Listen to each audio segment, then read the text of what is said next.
thank you to the organisers for this fantastic day, this excellent event. Looking at the room being full to capacity, inshallah there'll be fantastic mobilisations for today as well. Bismillah.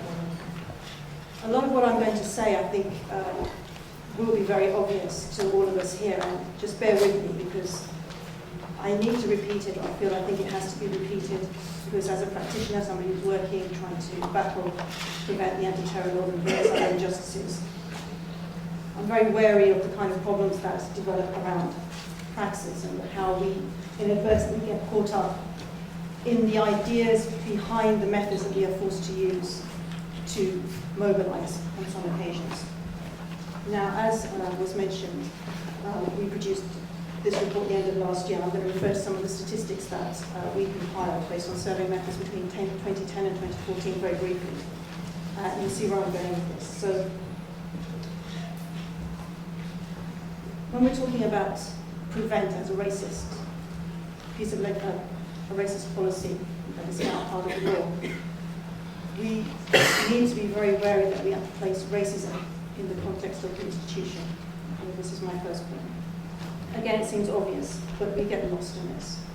Now, according to our surveys, Muslims have experienced in the past and are continuing to experience at ever increasing levels discrimination, hostility, hatred. Now, whether that's watching demonized representation on the television, whether that's facing Islamophobia, racism in the workplace, at school, being attacked on the street, listening to what politicians say, the categories are vast. You can look at the statistics. Every single facet of that experience has worsened over the 4-year period between the two surveys that we did.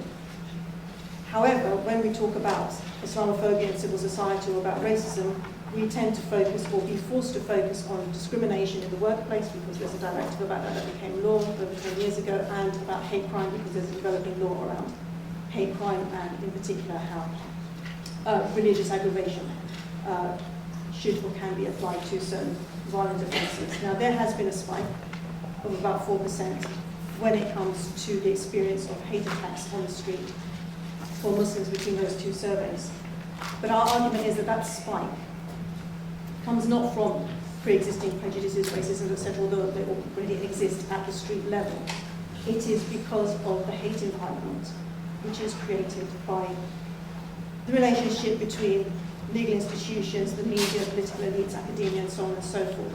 They mutually constitute that hate environment. And if we don't focus on that cause, okay, we can ultimately defeat the kind of mobilization that we're trying to get together here.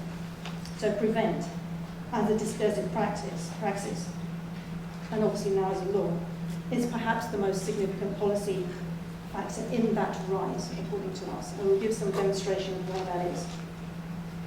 Simply put, it concretizes Islamophobia and racism, which legitimizes those attacks at the street level. It's worth noting that most physical attacks and violent attacks, and I will for the moment focus just on that, are perpetrated by so-called ordinary members of the public. They're actually not perpetrated by members of far-right groups or organised groups, albeit that there is a significant rise in that activity at the street level.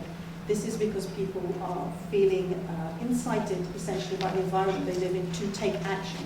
And you will often find subsequently when cases are analysed, the perpetrator saying, I just don't know what came over me. Yes, of course, you may say that in your defence, but it is a legitimate psychological issue. Again, the rise of the far right needs to also be looked at from this prism. It is not the cause of Islamophobia, it is the result of racism and Islamophobia. It is the spike that we've had is because the hate environment has created a recruiting sergeant for that type of thinking. Now, excuse me, I'm sure there's been a lot of discussion about fundamental British values. If we just want to disaggregate them and boil them down, although obviously the goalposts have been shifting a lot, we have the idea of gender rights, democracy, security, loyalty, British values, human rights. These are all phrases that have been bandied about for 10 years plus when it comes to preventing violent extremism and what constitutes that violent extremist or even non-violent extremist.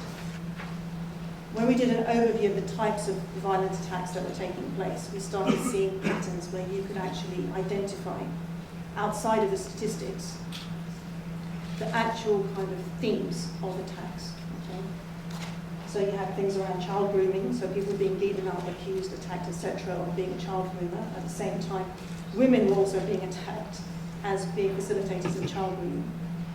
So obviously the security issue keeps coming up, people being refused onto public transport, etc. And the issue of veils of any type, or even some sort of distinct clothing, is an obsession. It is literally an obsession when it comes to the type of cases that are reported. So the statistics actually have been leveling out in terms of how many women experience attacks and discrimination.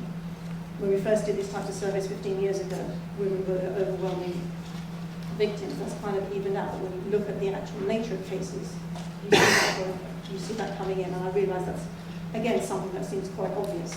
But again, we need to see how it is linking in with all the other facets of this. When it comes to loyalty, and let me just check my time, as a thematic, we need to now look beyond the street level. We all have experiences in this room of this type of accusation, cases, etc., etc. I don't need to really develop on the attacks on Muslims or even certain sympathisers amongst the left, etc., as perceived by this kind of negative societal discourse. But it's worth noting that now you have people who you do not necessarily think of as allies.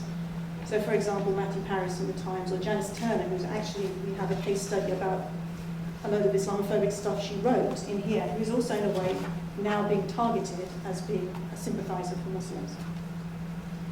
And this is, bear in mind, based on a passing comments, within an opinion piece, vaguely moaning about how it's a bit uncomfortable listening to all the Muslim bashing going on. And this is a subscriber-only website, and there being several thousand extraordinarily racist comments posted attacking these writers for being, pro-extremist, Muslim, etc., etc. All of this highlights one of the further points that I want to make about the insidiousness of prevent. We hear a lot, and we use the lines, we all use them, about how they actually undermine the values that they're purportedly supposed to be supporting, democracy, fair play, etc., etc. But it's more than that. It's more than just being nasty. It's more than just being hypocritical or applied wrongly. This is another thing that obviously those of us who want to use the courts to challenge this, and we have to rely on. Okay? And whilst we must use those tools, we must not lose sight of that bigger problem, which is prevent itself being part of the problem, but in its entirety as a policy being a problem. It's not just that it's being implemented unfairly. Okay? It is not just, a bit on the racist side, and if it was for everybody, it would be fine. Again, what I'm saying sounds obvious, but it is also about the space within which prevent operates. Okay? If we keep hearing that it is racist, and if we get rid of it, that's fine and dandy. Well, no, it's part of a body of laws that we need to actually be looking at comprehensively to have removed. Campac is here, I know. Ourselves and a few other people have tried getting a sort of a petition going, letters to the editor, etc. I know lots of people have, to bring the idea about that we need to get rid of all of these laws, this body of law, and why. The way prevent has worked, it actually is not just about the law and the grasp it has physically, it's about how it gets into the psychology of the community. In particular, the community that is principally targeted by it currently. When we sent that letter around for signatories, we did get a lot of negative responses. There were not a lot of Muslim organisations who wanted to sign up, and Muslim organisations are under a lot of pressure, and that's fine.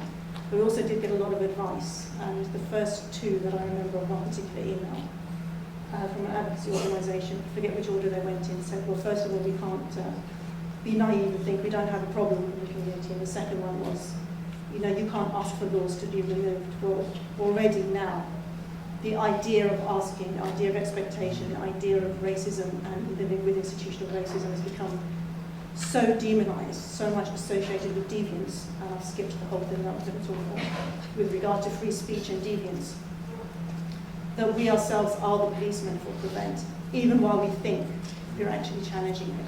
And I think that there's one point I want us to take away is to be very, very wary of that.